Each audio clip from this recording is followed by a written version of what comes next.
शतपथ ब्राह्मण में किसे पूर्वी भारत के आर्यीकरण का श्रेय दिया जाता है? तो इसका आंसर है गौतम राहुगढ़।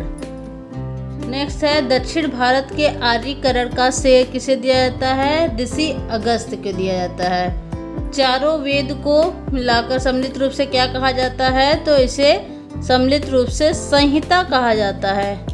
वेदों का परिशिष्ट किसे कहा जाता है? तो इसे ब्राह्मण ग्रंथ को कहा जाता है। आरण्यकों का प्रमुख विषय क्या है? तो प्रमुख विषय है प्राण विद्या। नेक्स्ट, वैदिक साहित्य का अंतिम भाग उपनिषद है, इसीलिए उपनिषदों को कहते हैं वेदांत कहते हैं। वेद का ज्ञान कांड किसे कहा जाता है? तो ये उपनिषद को कहा जाता है।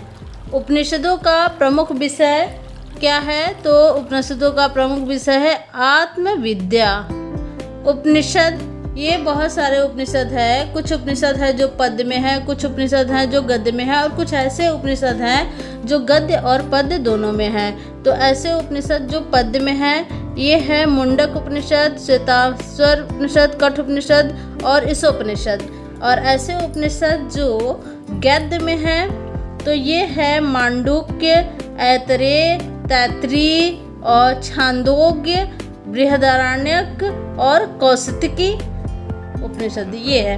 और ऐसे उपनिषद हैं जो कि गद्य और पद्य दोनों में है। तो ये दो हैं, एक है केन उपनिषद, दूसरा है प्रश्न उपनिषद। नेक्स्ट, सबसे विशाल उपनिषद किसे कहते हैं या कौन सा उपनिषद सबसे विशाल है? तो ये बृहदारण्यक उपनिषद सबसे विशाल है। और सबसे छोटा उपनिषद है ये मांडुक्य उपनिषद है जो सबसे छोटा है। नेक्स्ट है 108 उपनिषदों का उल्लेख कहाँ किया गया है? तो मुक्तपोपनिषद में किया गया है।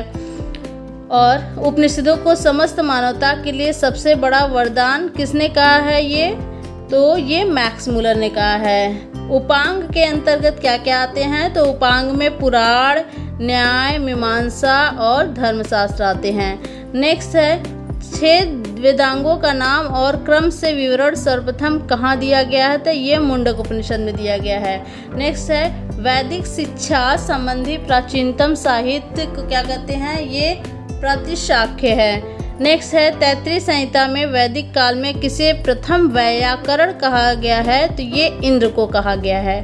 वेद के कठिन शब्दों का संकलन कहाँ किया गया है? तो ये निघंटु नामक ग्रंथ में किया गया है। नेक्स्ट है छंद पर लिखा गया प्राचीनतम ग्रंथ क्या है? तो ये पिंगल मुनि का छंद शास्त्र है। ऋग्वेद में सबसे लोकप्रिय छंद किसे कहा जाता है? ये त्रिष्टुप है। नेक्स्ट है वैदिक साहित्य को अक्षुण्ण बनाए रखने के लिए रचना की गई है किसकी? तो ये सूत्रों की रचना की गई है।